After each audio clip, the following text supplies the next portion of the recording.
Siyam na terorista patay sa operasyon ng militar sa kampo ng Daulah Islamiyah Hassan Group sa Mindanao.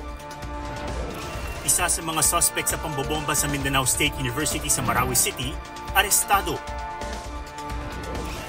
Drug suspect sa Cavite, patay nang makipambuno at maputukan ng baril na inaagaw umano niya sa umaarestong pulis. Ilang miyembro ng K-pop girl group na Red Velvet sa Pilipinas iwa-welcome ang 2024. Peach Fuzz, Pantone Color of the Year 2024. At ang tagisan sa awiting pamasko sa Makati.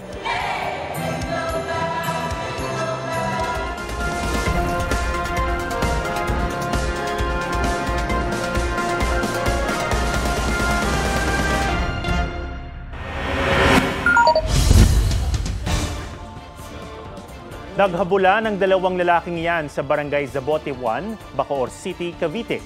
Naghagis pa umano ng granada ang lalaking naka-shorts pero hindi ito sumabog. Sa ibang kuha ng CCTV, makikitang inaapakan ng lalaking naka-blue t-shirt na si Corporal Camelito Dominguez ang nakadapang lalaki na isa palang drug suspect. Maya-maya, pumalag ang suspect at nagpambuno ang dalawa. Ayon kay Dominguez, aarestuhin dapat niya at ang iba pa niyang kasamang pulis ang suspect pero tumakas ito.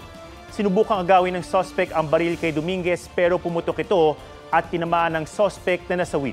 Ayon kay Dominguez, ang suspect daw ang kumalabit sa gatilyo. Nagpapagaling naman si Dominguez dahil sa tinamong sugat. Siyamang nasawi habang 10 ang nasugatan sa operasyon ng militar sa kampo ng Daulah Islamiyah Hassan Group sa Pagalungan, Maguindanao del Sur. Ayon sa 602nd Brigade Civil Military Operation Office, nagkasa ng air-to-ground assault ang Joint Task Force Central sa Liguasan Delta. Anila, nagre-regroup at sumasailalim daw kasi sa training ang mga miyembro ng Daulah Islamiyah para magsagawa ng mga pag-atake sa ilang bahagi ng Mindanao ngayong Kapaskuhan. Wala naman daw nadamay na sibilyan sa operasyon pero daang-daang pamilya ang lumikas. Ang grupo naman ni Commander Hassan umatras umano patungo sa maliliit na isla. Patuloy silang tinutugis ng militar. Sa ulat ng Super Radyo DZBB, sinabi ng militar na nangyari ang operasyon kasabay ng pagkakaaresto sa isang suspect sa pambobomba sa Maguindanao State University. Naaresto na ng AFP at isa sa mga suspect sa pagsabog sa Mindanao State University nitong linggo. Pero ang suspect, ibasa na una ng pinangalanan ng PNP. May report si Chino Gaston. Suspect sa pagpapasabog ng Mindanao State University ang dalawang lalaking ito na pabalik-balik sa gym nitong December 3. Ang nakaputing long sleeves, may bitbit na itim na bag bago pumasok sa gym. Matapos ang ilang minuto, wala na siyang bitbit ng lumabas. Alas 7:11 ng umaga nang mangyari ang pagsabog. Ayon sa mga saksi, ang nakaitim na hoodie ang nagtanim ng bomba sa loob ng gym habang isinasagawa ang isang misa. Pero tila magkaiba ang set ng suspect ng PNP at AFP. Sa briefing ng PNP nitong Miyerkules, tinukoy na suspect sina Kadapi Mimbesa alias Engineer at Arzani Membisa alias Lapitos. Sabi ngayon ng AFP na aresto ang isang nagngangalang Jafar Gamo Sultan na isa sa mga suspect. Nadakip si Sultan sa operasyon ng otoridad sa barangay Dulay Proper sa Marawi City nitong Miyerkules. Ayon sa AFP, suspect din ang kasama ni Sultan na si alias Omar na nakita ng ilang testigo na naglagay ng improvised explosive device sa gym. This development shows the seriousness of the government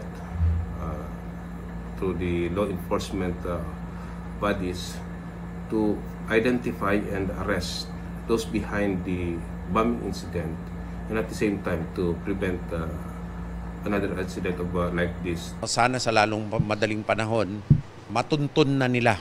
Nasa Marawi naman si Special Assistant to the President Antonio Lagdameo Jr. para kamustahin ang mga nakaligtas sa pagsabog alinsunod sa utos ni Pangulong Bongbong Marcos. Nakataas na ang heightened alert sa buong Mindanao. Chino Gaston nagbabalita para sa GMA Integrated News. Dahil magpapasko, hindi na raw muna huhulihin ng LTO enforcers ang mga hindi pa nakarehistrong sasakyan ngayong Disyembre. Ayon sa LTO, ayaw nilang magdulot ng stress sa mga bumabiyaheng motorista ngayong holiday season kaya magluluwag sila sa kanilang no registration, no travel policy. Wala raw munang titiketan, warning lang daw, pero magigipit daw uli sila pagkatapos ng bagong taon. Hinihikayat din nila ang mga car owner na magtira ng budget mula sa kanilang 13th month pay o bonus para sa pagpaparenew ng rehistro ng sasakyan.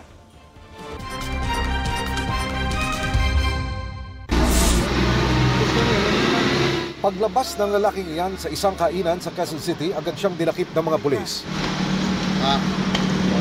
May warrant of arrest siya sa kasong may kinalaman sa iligal na droga sa San Mateo, Rizal. Sa Quezon City, nagtago ang suspect pero nahuli rin sa patibong na inilatag ng CIDG. Gumamit pa tayo ng policewoman dito para magpanggap bilang isang masahista. So, kinagat naman ng ating accused. Sinisiga pang makuna na pahayag ang suspect na nakapaglagak na ng piyansa kahapon, pero sabi ng pulisya, sa kanyang defense, nilagay lang yung droga sa kanya, pero siyempre alibay niya yon.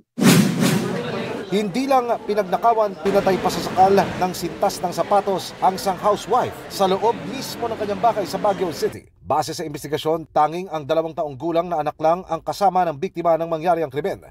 Ligtas naman ang bata. Kwento naman ng padre de pamilya, nakausap pa raw niya ang kanyang asawa sa telepono. Sinabi raw nitong may nakita siyang ibang tao sa bahay nila hanggang sa naputol na ang linya. Ayon sa mga pulis, nakita sa mga CCTV sa lugar na may 3 lalaking nanggaling sa compound ng biktima, isang testigo rin ang lumutang. Emil Sumangil, nagbabalita para sa GMA Integrated News. Sa tulong ng price guide na inilalabas ng DTI tuwing Kapaskuhan, nakakapag-budget ang mga mamimili para sa Noche Buena. Pero ano nga bang nangyayari kung di nasusunod yan ang ilang tindahan?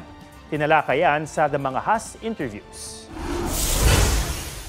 Kalidad ang pinag-uusapan natin. Para masisiguro na okay ang Christmas natin. Opo, ma'am. Noong November 22 po, inilabas po ng DTI yung Noche Buena Price Guide.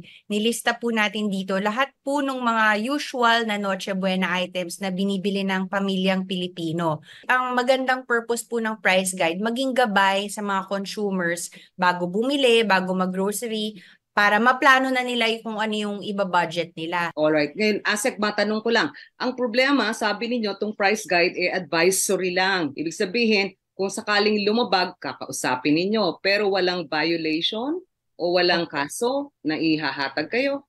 Opo, ma'am. Kasi po ang mga Noche Buena items under the price guide, hindi po siya yung tinaguri ang basic necessities and prime commodities na covered po ng ating Price Act. Kasi po pag ni-report niya sa amin, kakausapin namin ng manufacturer para lang to bring to their attention, napakataas po talaga ng presyo ng bilihin ngayon. Kaya po, yun nga po yung challenge namin this year, maging malikhain tayo. Hindi naman po kailangan, pag sinabing Noche Buena, kailangan hamon. Pwede tayong mag-mix and match dito sa price guide natin.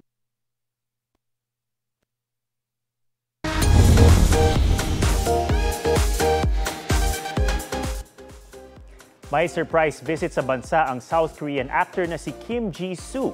Sa Instagram, nag-post ng aktor ng litrato na tila enjoy sa sikat ng araw at may caption na Manila. Di pa tiyak kung ano ang activity ng strong girl Bong Soon star sa bansa. Sa comment section, mainit naman siyang winelcome ng Pinoy fans. Magbabalik Pinas naman sina Irene, Sulji at Wendy ng K-pop girl group na Red Velvet. Mag-headline sila sa New Year's Eve countdown para sa gaganapin sa Taguig. Makakasama rin nila ang ilang OPM icons. Abangan, libu-libong patay na isda bumalot sa isang dalampasigan sa Hokkaido, Japan. At ang 2024 Pantone Color of the Year na Peach Fuzz. Approve kaya sa ilang Pinoy sa pagbabalik ng State of the Nation.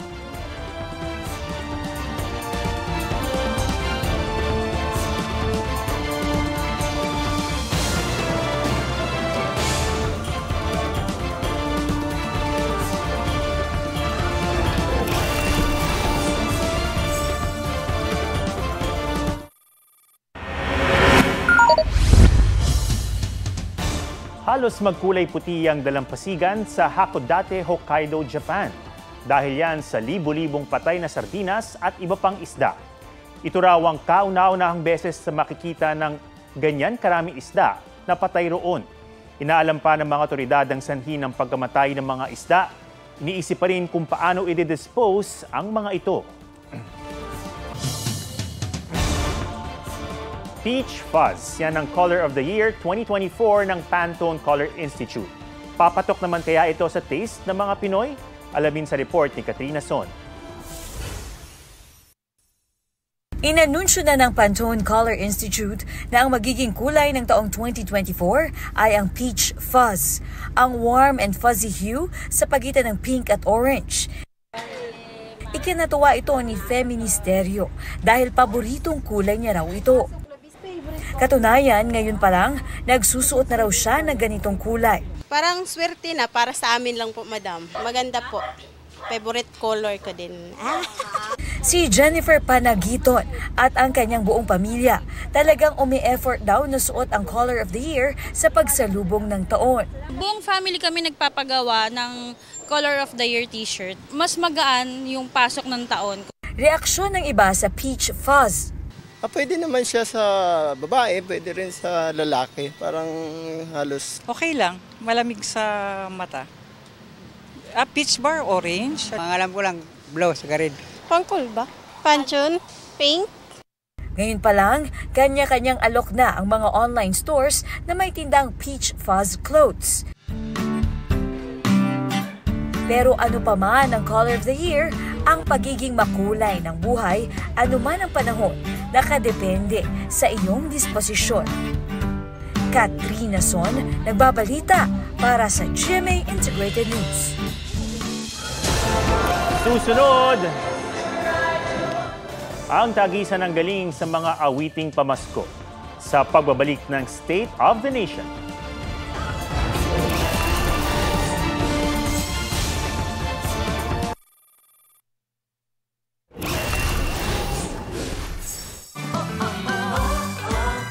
"17 days na lang, Pasko na." Mga himig pamasko ang bumalot sa isang mall sa Makati. Sa Palawan naman, ibinida ang Christmas tree na may taas na mahigit 100 talampakan.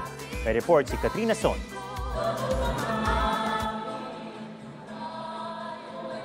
Iba't ibang Christmas songs binigyang buhay sa paglulunsad ng sparkling sounds of joy sa isang mall sa Makati.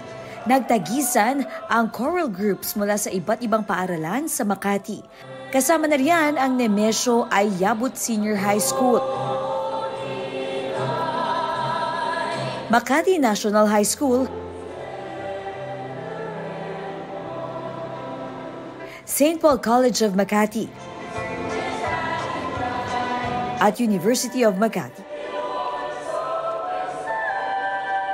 Feel na po ang Pasko. Very thankful to be here. Goosebumps. Very, yun nga po, heartwarming. Village of Lights naman ang handog ng Mehan Gardens sa Maynila.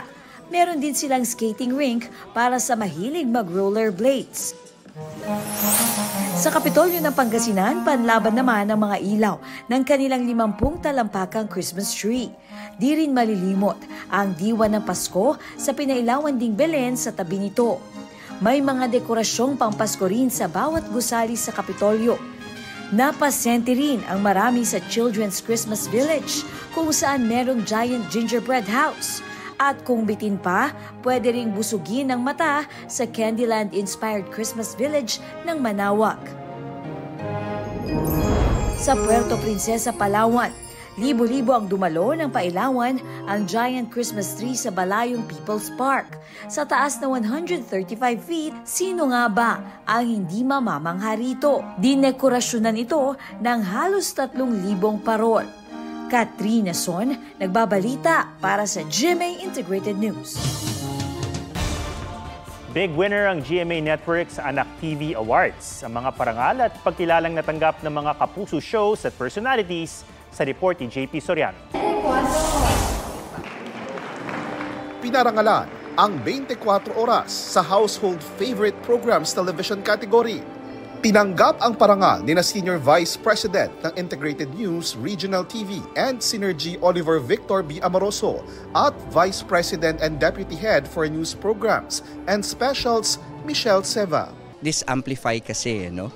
our role, no? Especially our GMA Integrated News, hindi lang sa mga local communities, but sa bansa natin, that we have to deliver, no, responsibly the news sa pagtutulungan ng lahat ng ating platforms mula sa TV News, Manila, regional TV, radio, and digital news, nagagawa natin to lahat. So again, maraming salamat sa Anak TV Awards for giving us this recognition. Kinilala rin bilang household favorite programs ang Abot Kamay na Pangarap, Amazing Earth, Biyahe ni Drew, Kapuso Mo, Jessica Soho, Maria Clara at Ibarra. Pati ang It's Showtime ng ABS-CBN na napapanood sa Free TV sa pamamagitan ng GTV. Pinarangalan naman sa Anak TV Seal Awards Television Category 2023 ang 24 Oras Weekend, Balitang Hali, GMA Regional TV News, GMA Regional TV Balitang Bicolandia, GMA Regional TV Early Edition, GMA Regional TV 1 Mindanao, Halabira, the GMA Live Special Coverage, Balitang Southern Tagalog, Kadayawan 2022, the GMA Special Live Coverage, Mornings with GMA Regional TV 1 North Central Luzon, Pit Senor, the GMA Regional TV Special Live Coverage, GMA Regional TV 1 Western Visayas, Limitless, at Game On. Pati ang Aha, Biyahe ni Drew, Born to be Wild, I Wonder, Pinasarap, Pinoy MD, Unang Hirit, Daig Kayo, ng Lola Ko, Farm to Table, I Believe, Sarap Diba, The Clash, TikTok Clock, Maria Clara at Ibarra, at Pinoy A+, pati All Out Sundays at Amazing Earth. Pinarangalan naman sa Makabata Stars Male Television category sina Asia's multimedia star Alden Richards, Allen Ansay, Drew Arellano, Michael V, Black Rider star at Unang Hirit co-host Mateo Guticelli, at Pulang Araw star David Licaco. Napili naman sa Makabata Stars Female Television category sina Abot Kamay ang Pangarap star Jillian Ward, Sofia Pablo, Pulang Araw star Barbie Fortesa, Asia's Limitless star Julian San Jose, at Bea Alonso. Sa Net Makabata Star Male Online category napili sina Ken Chan, Alden Richards, at Richard Yap. Hall of Fame awardee naman for 2023 si State of the Nation anchor Atom Araulio. Nagbigay rin ang Anak TV ng special tribute ang 24 oras anchor at veteranong mamamahayag na si Mike Enriquez. May ibinigay ang Anak TV na espesyal na pagkilala kay Enriquez bilang kauna-unahang Anak TV Hall of Famer. JP Soriano, nagbabalita para sa GMA Integrated News. Maraming salamat sa Anak TV Awards. Yan po ang State of the Nation para sa mas malaking misyon para sa mas malawak na paglilingkod sa bayan. Sa ngalan ni Maki Pulido, ako si Atom Araulio mula sa GMA Integrated News, ang News Authority ng Pilipino.